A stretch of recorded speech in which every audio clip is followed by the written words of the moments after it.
Guys are really cool. Just tons of different colors. Multicolored. Comes from a place south of town called the Dahlia Warehouse. Has some gorgeous dahlias. I mean, it's growing through our fence. Just really impressive. Hummingbirds go nuts for it. Starting to come back. Got a lot more blooms. Bumblebees come in a little bit later, towards 11, 12 o'clock. Here's a water feature at the corner of it. Look at these guys right here. Just amazing.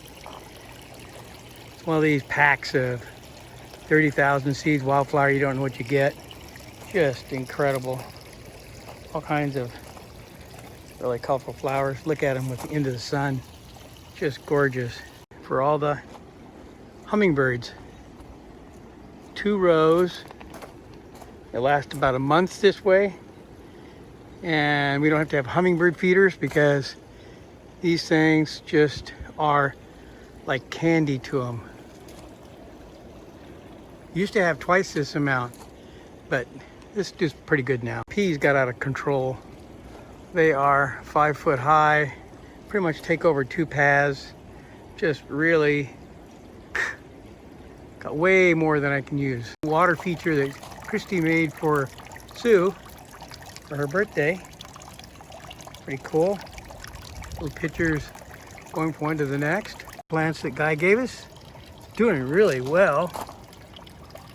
It goes right through the winter. We didn't have to bring it in. Growing contest. It goes all the way down, about 20 feet. Takes up 2 paths. It's got a bunch of flowers. Right now I have 2 pumpkins on the end. And let me go find O'Neill. There's O'Neill right there. I mean, down here, look at this. I'm gonna be crazy trying to pull all these off. Got about 24 years. That'll be enough just for Sue and I. Doing really well. It does really well in little ones. These are all little ones that are babies from this guy, which is now about 4 feet tall. Huge. Now, what's really crazy is we don't have to cover it up in the winter. It can actually survive during the winter. These can't. We have to cover these up. Red hot pokers. I ended up with 100 this year from the 3 that he gave me. We dig up each group and then put them in these little bins and let them set for a couple weeks, and then we plant them. We're planting them all the way along our property. Really cool. They get really big and they divide out. Where we dug them up, and look, it's already divided again into 2. Won't take long. I'll have 20 or 30 of them here again. This is sort of a pink white.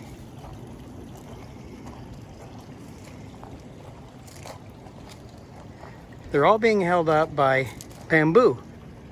Right in here, if you see it, we grow our own bamboo and we stake them in the middle and then wrap line around. They don't fall over. Dahlia, really pretty. Zinnias. Some of these I have not, this I don't know what this is. These are really cool. We grow these every year. And another water feature is sort of a pink, orange, peachy color actually. There's a lot of them. I have to deadhead every day, make up displays for people. And then there's this one, which is a deep, deep magenta. Look at that. There's a whole bunch of them here. Just keep cutting them for displays. This is the lighter magenta. Right here, and then there. And then the darker magenta. Just lots of them. And then in the middle of it, we have glads. Look at the glads. And the pink glads. Pink dahlias. Oh, right there. Very pretty. Display on the end of one of the beds. Really nice. And then succulents around everywhere. The edge of the front daisy type. Look at these guys.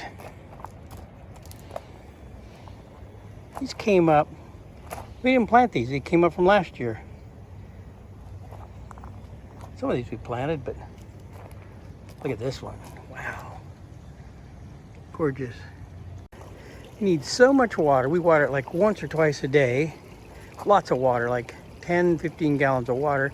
And even then, it throws leaves away, and we have to cut them off. But right now, it is about 7.5 feet tall. It almost hides the flag. It's got like 12 of them in there now. Really big leaves. A whole bunch of white ones. Grab bag. I'm not sure I want to keep them. Just a whole bed of white dahlias. This right here is an iris. And we cut them off, and it was pretty open bed. So we put some nasturtiums in there, but nasturtiums got a little carried away. Look at this. They're like 2 feet tall, and there's no blooms on them yet. They're going to be huge. 40 red hot pokers, actually not 40, but 30 of them in there. And this is from one red hot poker guy gave me, multiplied out really quick. We put electrical systems underground. They go underneath the gravel, and they come up like 4 or 5 different places with electrical with protectors on it to keep them dry. And then we have like 6 watering stations that have quick disconnect hoses. So right there, you just turn it on and off, and it goes right through the winter. Now one of the hoses, let me go find one of the hoses. It's everywhere. Oh, a little bright there. They're coming up in the middle of the dahlias, you name it. They're sort of cool, big leaves.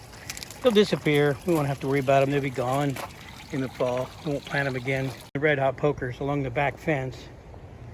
And these guys in a couple of weeks be growing like crazy.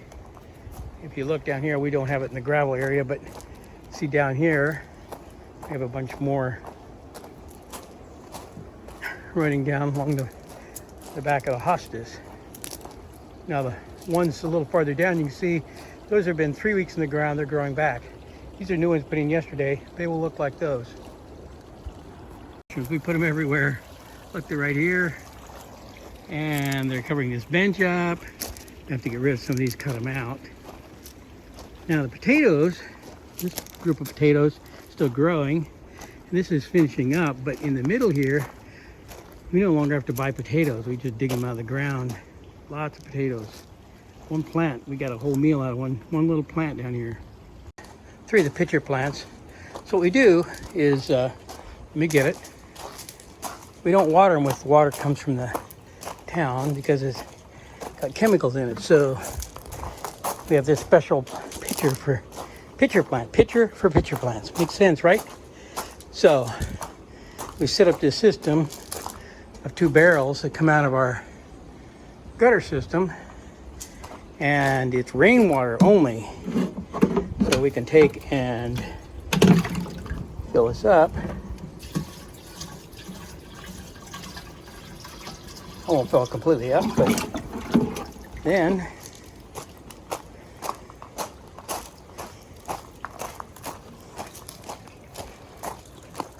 pitcher plant gets the good stuff.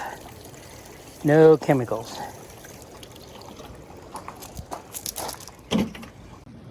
This is our upper garden. We have wildflowers on the railing. And then Sue has a lot of vegetables and stuff like onions and strawberries and lots of lettuce for pops. And there's some more tomatoes. Lots of lettuce. These are called self-feeders. Pop just comes up and eats right off of the thing as he walks along. And then of course we also throw some out for him. Here's a self-feeder right here. Where is he? Another self-feeder. The inside is, oh, there he is. He's out in the sun. There he is. Pops. Into the garden looks like from the top. There's one of the beds, and then there's the front. There's the dinosaur plant, the dahlia bed down below, the big nasturtium bed, the pumpkin bed, succulents. That's a mix, and then there's a pond, wildflowers, and then the arbor, and then the red stuff, of course, is the Lucifer Cocosmia. Tree lilies start. There's going to be a lot of them on it. I'm going to move around here. See, there's more tree lilies right there. Let's move this out of the way. Look at that. Really cool. Come from Guy. Look at all the ones that are ready to come out. And there's one underneath here. Let me go down underneath here. Look at that. There's one above it. There's a turtle in here trying to get some of the food for the flowers. Look at those guys.